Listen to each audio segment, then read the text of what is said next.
In this podcast episode, we're going to talk about how I optimize my life to get more stuff done. Now, we're not going to talk too much about detailing, but this has a direct impact on how you run your detailing business. This is the Detailing Business Class Podcast.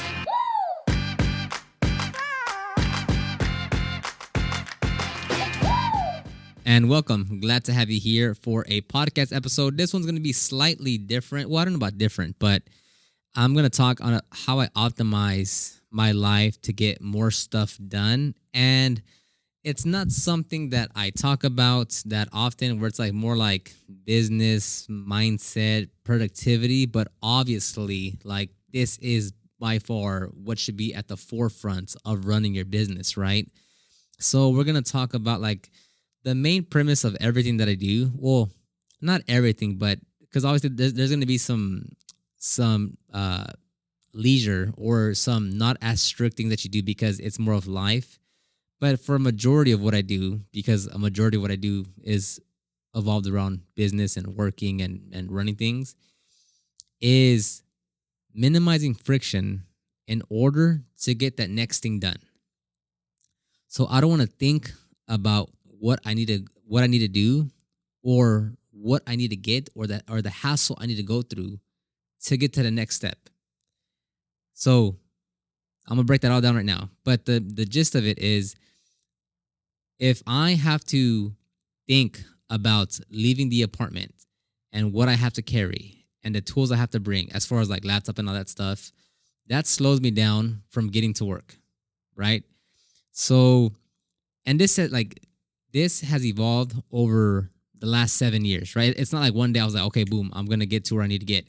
Like this has been a very slow process of getting everything I need in place in order to maximize my time and my output. So again, the main thing is to minimize the amount of friction in order to get that next thing done. So there's no specific order. I just kind of jotted these things down. And what the main takeaway I kind of want you to have here is just like, what do you need to do to maximize your life? And that's going to look different for literally every single human being.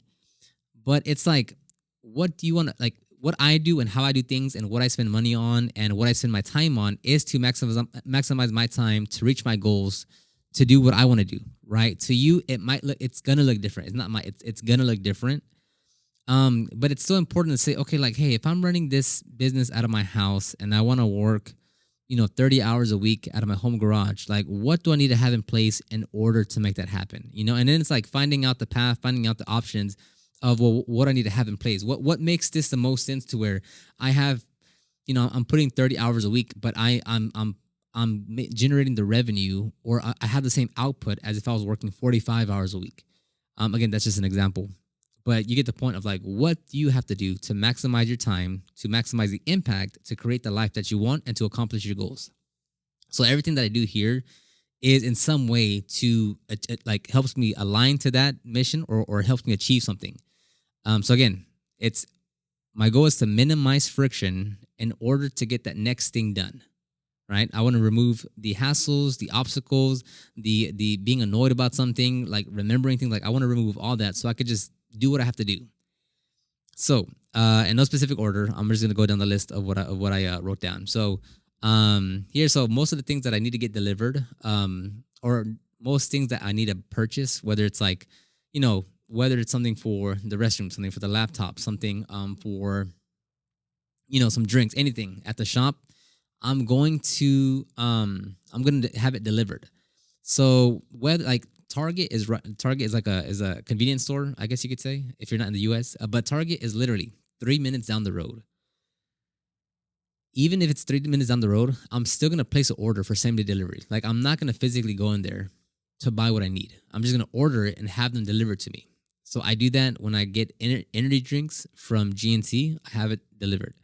When I get water and Gatorades from HEB, I get it delivered.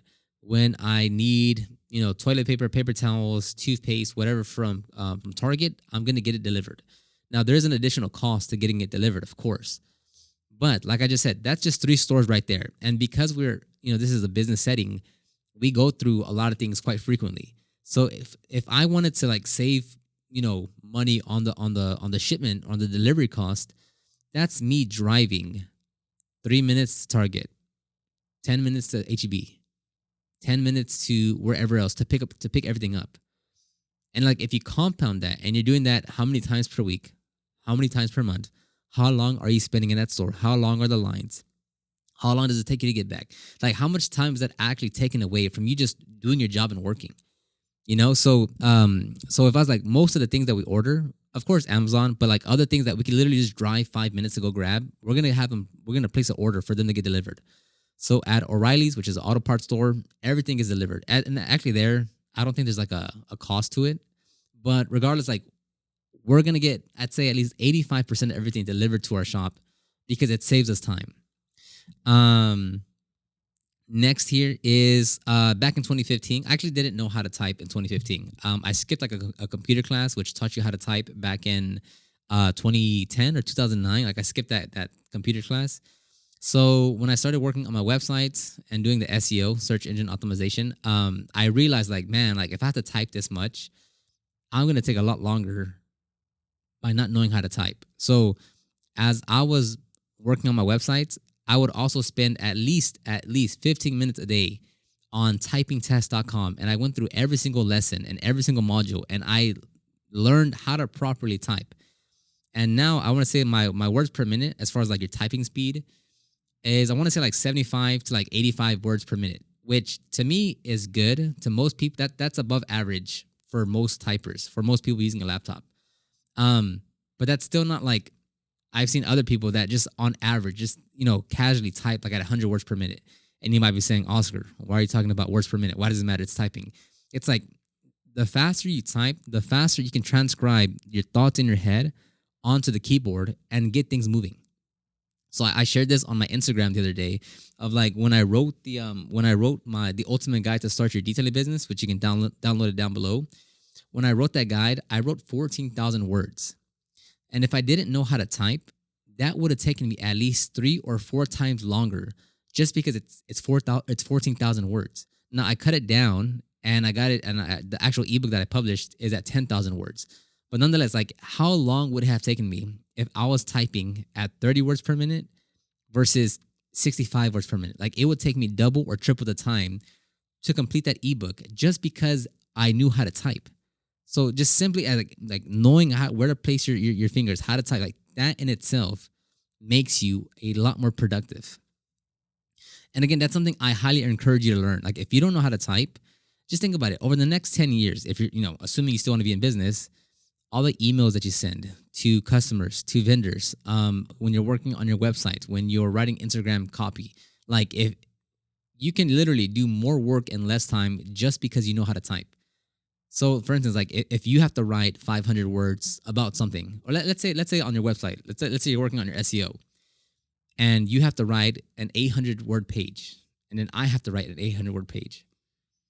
I could probably get it done in about 20 minutes because I know how to type. You might take 45 minutes to an hour to type about the same thing, but just because you don't know how to type, it's taking you twice or 3 times as long. That's pretty impactful. Again, and you compound that time after time, month after month, year after year.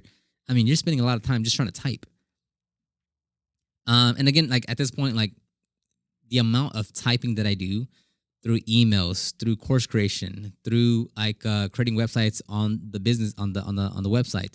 I write my Instagram and TikTok captions on the laptop and then send it to I do a lot of typing. So to me, it's like it has been. If you want to talk about ROI, like learning how to type has had one of the biggest ROIs on what I've done as far as skill level. Let's go down here. Another thing that I do is when I use an app often, like on the desktop, on the laptop, not the mobile device, on the laptop, I'm gonna try and learn all the shortcuts that I need to know. So, like let's say on in Gmail, right? I'm in Gmail a lot because I'm getting a lot of emails from students, from vendors, from just from people writing in asking questions. So if I have to sort through a bunch of emails, right? Some have to get replied, some need to take action later down the road, some I just have to read. If I spend a lot of time in Gmail, I want to know all the shortcuts that'll make me faster. and I know a lot of the shortcuts. So like the when it comes to apps and learning shortcuts, one good advice is the less you have to take your hand off the keyboard, the faster you are. And I know it sounds funny, like we're talking about, shortcuts and Gmail and typing, but it's like this is what I do on a daily basis to make me more productive, to go through more things, to finish off more tasks. I know the shortcuts in Gmail. Like, and I'm just gonna name them off. I'm not gonna tell you what each one does, but GI to go to inbox, K to jump forward, J to go back, command delete to or tab delete to delete the email, shift U, shift I, L, which opens up the tabs, the labels. You type the label, press enter, it applies the label. And it sounds funny because you're like, why is this guy talking about shortcut? It's like this is what makes the difference, right? Even on the tracking speed on my laptop, I have it at fully maxed out. So the little cursor that you move around your laptop, and a lot of people move it like super slow. If you're watching this on YouTube, or if you're listening to the audio, I'm moving my finger very slowly across the screen. But on mine, it's like a bullet every single time. Why? Because I am on the laptop for hours and hours. So any little thing that I can tweak to get faster is gonna help me, because you compound that. If I spend 6 hours a day on the laptop, multiply that by 6 times per week, multiply that by 4 times per month, multiply that by 12 times for the year. I mean, in a 5-year span, the amount of time that I'm saving and the more things that I could do just by learning how to type, learning the shortcuts, and then increasing the track speed to its maximum speed, it's a big difference in productivity, right? And like, again, to most people, when they get on, like if they get on my laptop, they're like, whoa, this tracks pad like super fast. It's like, yes, it is, but you get accustomed to everything, right? So it's not like anything that I'm talking about here. It's not like I'm not pushing myself to do this, right? It's not like, oh man, like so you get on the laptop and like, yeah, like you got to push hard. Like this is just the baseline that I work at now, right? Like this is just like, me typing at 80 words per minute, me, the trackpad being at its maximum speed, learning other shortcuts and typing as fast as I can. That's just naturally at this point, like that's just at a normal at the normal pace that I work at. And then I'm not here like to show about like, oh yeah, I know how to type. Oh, I'm sorry, I just punched the mic. It's like, no, I know how to type. It's like, no, it's like this is what makes a difference. This is what gets to someone saying, oh, I got one thing done versus I got 4 big things done. Like this is the difference between being productive and not being productive. Right. And like I know like this like, what are we talking about detailing? Nothing. But as a business owner, if you want to be in business for the next 10 years, if you want to have the most impact that you can within the time that you're allowed, if you want to, if you're strapped for time, right? Maybe you are a part-time detailer, but yeah, you're working 40, 50 hours a week. Yeah, this is even more important to you, because in the time that you have, those 5 hours, you need to squeeze every single ounce of potential and opportunity that you can from those 5 hours. And if you're there, okay, my track speed super slow. Let me move the cursor over here.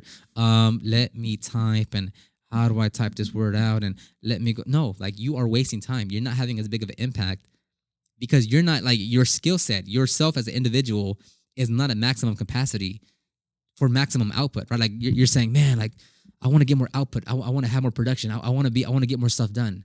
But what are you doing to facilitate that kind of growth in you, right? Like if you want to be the person that puts maximum output, right, that produces the most in the time given, do you have the skill set and the characteristics and the traits to be able to produce that amount of work? So there's a difference. It's a big difference. I mean, one thing I always ask anyone, or when I hired the editors, and like anyone that's edited, I always ask like, how fast do you type? Because that's a big component. And again, like it's not like I have these original thoughts. Where I first learned about how important it is to type and why you need to learn how to type and why that should be a criteria to learn how to type is from the guy the entrepreneur that I've been following for the last like 7 years, which is Noah Kagan. He is the owner of AppSumo. His company, I think, has now passed 100 million in revenue. And one thing he says, like, one thing I ask is how fast is your typing speed? Because if you don't type fast, you are just by default gonna take longer to do everything. And it's like, wow, it's very true. Like, which is like, there's again, like that's a very, very, very accurate statement.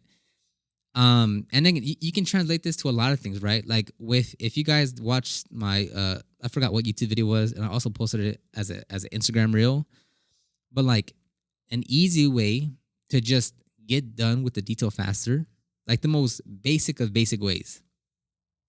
You just move faster.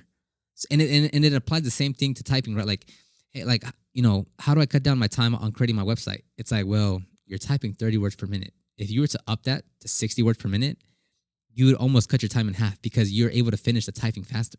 So same thing with detailing outside on in the field on vehicles. We're like, hey man, like how can I speed up my process? What's like the way you're moving, I would move at least 3 times as fast as that. Like that's just as basic and as simple as it gets. Like I literally just move faster than you, which means I'm gonna get through the vehicle faster. And like one of my good friends actually, when we used to work together, I made this example. Well, if you watch my YouTube videos, you've probably seen the example. But like, I give the example to like to the detailers that we hire of when, let's call him Joe. When Joe would walk across the warehouse, right? You could just tell his demeanor was slow, was uncaring, was, I'm tired of this place. I'm checked out, right? His shoulders would be slumped. His stride would be slow. You could tell his head would be kind of nodding back and forth, kind of just, in his own world, not really caring about what he's doing, right? He's a good friend of mine. And you contrast that with me, right? We're working in the same warehouse, doing the same tasks. And I'm like a freaking bullet going zoom, zoom, zoom, zoom, zoom, right? I'm walking with intention. I'm moving with intention, right? I know where I'm going. I know what I'm getting. I'm going back. I'm fixing things. I'm moving things around. And if you compare and contrast those two things, that's what makes a difference. Someone that you can tell just the energy is not there. The focus is not there. The intent is not there. Versus someone that's saying, hey, I'm here to work. I'm here to move. I'm here to grab this. I'm here to move that. I'm moving. Those are two different people that will get two different things done. So moving with intent, just moving faster, it's a big deal. I'm telling you. Okay, so going with that, other things that I do to maximize my time and maximize my output is like for podcasts or audiobooks. A lot of times I'll listen to audiobooks or podcasts when I'm driving to the shop or from the shop. And where I enjoy it most is when I'm warming up for a gym session. I will listen to podcasts and such. And I feel like when I'm moving around, being active, I kind of understand and comprehend the information the best. So that's an easy way to get information in. When you're cleaning around the house, washing the dishes, easy way to get information in. I go for runs. I run about like 5 or 6 miles a week. Nothing crazy, but that's one part. Like when I go run, I actually don't wear headphones because that's another time where I'm just able to think. Like I'm just able to kind of let my mind wander, let it go and explore my mind of like, what am I doing? What's the next step? What do I have to look out for? What's the problem? What's the solution? What's the alternative? So that's another thing. When I go run, I let my mind it's like running to me is not a physical exercise. It's a time for me to be alone and just think about things because there's no distractions. I'm not going to look at my phone because I'm running. No one's going to stop me because I'm running. And so I thoroughly enjoy running. I mean, of course, for the physical aspect, like it's good for your heart, good for your health, duh. But when I think about running, I'm thinking about, okay, it's time for me to be alone for 1 or 2 miles, and I could just think. So next thing here is, so here's a big one too, and this one is specifically on time. Where we have a gym in our warehouse, and I'm like, it's an actual private gym because we have a 6-post squat rack, we have specialty bars, we have powerlifting bars, we have some like really good plates. We have dumbbells. We have a lat pull down machine. We have a deadlift platform. We have like a bunch of things. Now, of course, I could, if I went to a local gym, it would be, I don't know, like it depends what gym you go to, but let's say like $15 a month. Let's call it super cheap, $15 a month. And the gym is probably like 20, like from here, maybe like 15, 20 minutes away, depending on what time you go for during traffic. So I could drive 15, 20 minutes, right? I could pay $15 a month. But in my world, right, I would rather just have a gym in the back of the warehouse. That way I can get here at 6:30, 6:45, work out for an hour, and by 8 o'clock, I'm already back in the office working, ready to move, right? So now here's the big, again, this is something that's like, it's happened over time. The gym that we have, all the equipment, it's been around like, let's say $12,000 to $15,000 to get everything. Now you're saying, wow, that's so expensive. Like, why not just go to the commercial gym? It's like, yes, I could. But as far as me saving time and maximizing my time, I am now saving 15 or 20 minutes every day Well, actually, I should rephrase that. If it takes me 15 minutes to go there and 15 minutes to get back to the shop, that's now 30 minutes, right? And if you go in peak hours to the gym, everyone knows this. Every single equipment is taken. It's maxed. You're waiting around. So now it's not just a time that I'm saving, but I don't have to worry about, hey, I'm supposed to do squats today. Let me get to the gym and let me go hit squats. Oh no, look, all four squat racks are taken. So now I'm sitting around waiting, hoping that a squat rack is freed up for me to go take it. And then I have to start adjusting. Okay, when do I start taking the pre-workout? Because if I take it right now, and none of the four squat racks open up within the next 15 minutes, well, then I'm just going to be kind of amped up on pre-workout. And what do I do now? I go hit another body part now. So the reasoning behind the gym is, yes, I save time driving. You could say I save money on membership, but let's get real. Like the gym is way more expensive than a membership. But more so than that, it's like I don't have to worry or kind of stress around, okay, if I get to the gym, is that one machine going to be taken? The one that I want to use? That, like, if I want to hit back, are all the back exercises going to be open, like the machines? But with the private gym at a warehouse, I don't have to worry about that. Whether I go at 7 a.m., 3 p.m., 6 p.m., it's free. It's open. I can go directly to what I want to do. And I'm going to continue to expand the gym as well. Why? Because that's what I want. Like, I just want more equipment. Like that's the life that I'm creating. That's why I'm maximizing so many things. So I can focus on, revenue generating activities. I can create more income, buy what I want. And on the plus side to that, right? Here's another plus side to it, is that, yeah, whoever wants to use it, any employees, they can use it. It's there. Like, it's accessible to everyone, right? On top of that as well, we have friends come over all the time. So now this shop here, right? It's not just work. Now every day, if anyone wants to come over, oh look, now we can have a good lifting session in with friends, and friends do come over just about every single day. So I've turned the shop. I put a gym in it that I can use that saves me time and hassle from going to the commercial gym, but also on that, now it's a place that I can hang out with friends, and it's all happening at the shop. So I'm now creating what should be just a work environment becomes a personal environment, becomes I can now invite friends. And now it's like, okay, now I'm maximizing the shop space to let me do a lot more things, which is why I want to expand the gym, because now I can just invite more friends. It can create more opportunities down the road with influencers or with detailers that maybe, one day we create, I create an event, hey, 5 to 10 detailers, just come and work out, but you create those opportunities by making these kind of decisions. And again, like it's taken me a while to build a gym, right? Like I didn't just spend $12,000 at once. It was like, 300 here, 500 here, 200 here, 700 here. I mean, that's been like over like 2.5 years that I built that gym. But as you can see, like hopefully you're starting to see like how I'm trying to maximize everything that I do. Let's see here. Yeah, so we also have a basketball hoop. And again, that's just another thing of like, I've never played basketball in my life until we got that basketball hoop. But it's like, it's just another form of like, oh, this is just something else that we can do, right? Midday throughout the day when I've been working on the laptop for like 3 hours. I'm kind of tired of sitting down. I'm gonna go shoot the hoop for like 5 minutes. Again, like maximizing everything that you can, right? How many detailers like have a shop and like you strictly just use it to work? Again, there's nothing wrong with that because obviously, that's what it's meant for. But like you can maximize your shop space to do a lot more than just, I'll just work here. Like, don't get me wrong. I work like most 90% of the time I'm working here. That 10%, I'm working out. That 10%, I'm hooping. That 10%, I'm with friends. That 10%, we're doing something else at the shop. So another thing that I do is like, again, going back to like removing the hassle to do anything.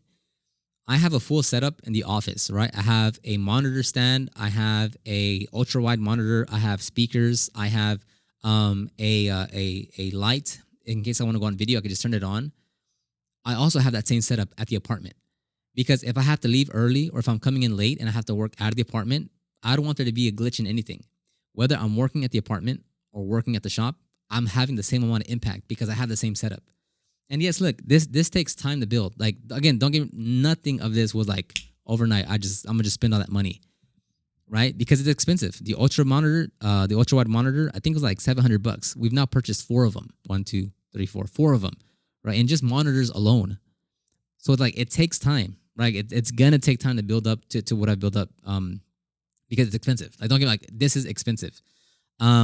But it's like, once you get to a certain point and you want to maximize everything, you're like, yes, but this is an investment because if I do have to leave earlier from the shop to go do something, then go to the apartment, I'm like, oh, but I won't be able to work. Like, I have all this over there. It's like, no, I go to the apartment, put my laptop in, docket, I'm ready to work. And that applies to literally everything. I have a pair of running shoes at the shop. I have another pair of running shoes at the apartment. I bring extra clothes just in case I have to go like fully focus on detailing because of customers. I have like 3 sets of shirts and like 2 sets of shorts in the office just in case I just have to switch out. I'm ready to switch out and I'll go to work. I carry a bag with me every single day that has 3 other pairs of clothes because of the amount of videos that I shoot. I might have to change shirts. Maybe I get super sweaty because I'm working in the field and I come back, I change my underwear, change my shorts, change my shirt, and I'm back to working at the office, in the office. So it's things like that. And even to the even when it comes to shooting like reels or TikToks, I have 3 phone tripods, one in the hallway of 105, one in the warehouse space of 105, and one in the warehouse space of 104. That way, I don't even have to, like, if I want to go to the other shop to record something, I don't even have to worry about getting the tripod. I just have to walk over there, and the tripod is there ready for me to record. Like, that's what I mean. And yes, like, it's money being spent, but it's like, this is how you maximize stuff. And also, to be clear, I've been doing this for a long time. Like, I've been shooting videos for a long time. I've gone through all the iterations of carrying everything with you, having a hard time bringing things. Like, I've gone through every iteration of not having enough. And I was like, man, I'm tired of having to, like, carry these things around or move these things around. I just want to have everything in ready. And when I get there, I could just move a few things around, get to work. Because again, like when I started my detailing business, I was out of that 2003 Toyota Matrix XRS, right? I would have to put up and take down the reel, the cut, the steamer, the polishers, I would do that day in and day out. So don't get me wrong. I know, like, I do this because I know the pain of not having the resources, not having the space, not having the capacity. I'm always like, spending an enormous amount of time just getting things set up and put down. Like, that's why I spend the money to do these things, because like I've been through the frustration of always having to put things down, put things up, move things around because you don't have enough space to cram it, move it around. Like, it's a very, very, very annoying. And I've done that for years. So now at this point, it's like I'm tired of that frustration. Like, I just want to be able to get to where I need to get and do what I need to do. Again, the main goal of all this that I just told you is to minimize friction in order to get the next thing done.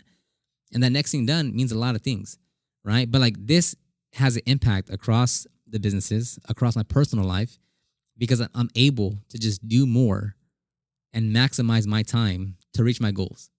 Right? That's the same reason why I have a few more minutes now, but that's the same reason why I have a team, right? That's another way. Like, I could not do what I do and not maximize what I do on a daily basis if it was me doing everything, right? That's why there's a team. That's why there's someone to edit the video. That's why there's someone, talking to customers and booking them in. That's why there's someone else. Like, that's why this is all in place. And it's not a me thing, right? I mean, obviously, this is me as far as me sharing this with you, but as far as like, this is all a collective effort to push everything forward, right? Like, we don't hire people or we don't have someone here just to say, hey, like, we just want to stay where we want to stay. It's like, no, if you're going to come on board, the big reason is now we can take on more work, we can work at a higher capacity, and we can produce more, right? It's not to say, well, I want to hire someone just so I can, have time off. It's like, no, now, if someone comes on board, now it's like, hey, now that there's 2 of us, you can handle this whole thing, I can handle this whole thing, and now we like double, triple, quadruple our output because now we're delegating, allocating more properly where our time and energy should be. So I'll go ahead and end the episode right here. Again, hopefully you learned something. It's kind of shocking how like this is where you grow a business. Like, this is how you grow a business. This is the things I focus on. Nothing with detailing, nothing with products. It's just like, this is as an entrepreneur, as a business owner, as someone that wants to be productive and maximize their time and effort and everything. Like, this is how I think. And again, it's not like, I'm not saying, oh, look at me, I'm special, this is why I'm successful. I'm like, from me looking at other entrepreneurs and seeing what they do with big teams of 20, 50, 100 member teams that are in the revenue of 10 million, 30 million, 70 million, 100 million. And they're saying the same thing of like, type faster, increase your track speed, just buy extra stuff so you don't have to think about it. I'm like, that makes a lot of sense. I'm going to do what that guy does because that obviously makes a lot of sense and it maximizes your time. So don't think like, oh, Oscar thinks, no, it's like, I'm literally just looking at other people that are 100 steps ahead of me and I'm seeing what they're doing. And I'm that sure does makes a lot of sense. And that's where I'm coming from. Don't think like these are all unique thoughts. So I'll go ahead and end right here. You can download the ultimate guide to start your detailing business in the show notes down below. Or if you're watching this, you can click click the description box down below to find all those links. Thank you very much, and I'll talk to you on the next one. Bye-bye.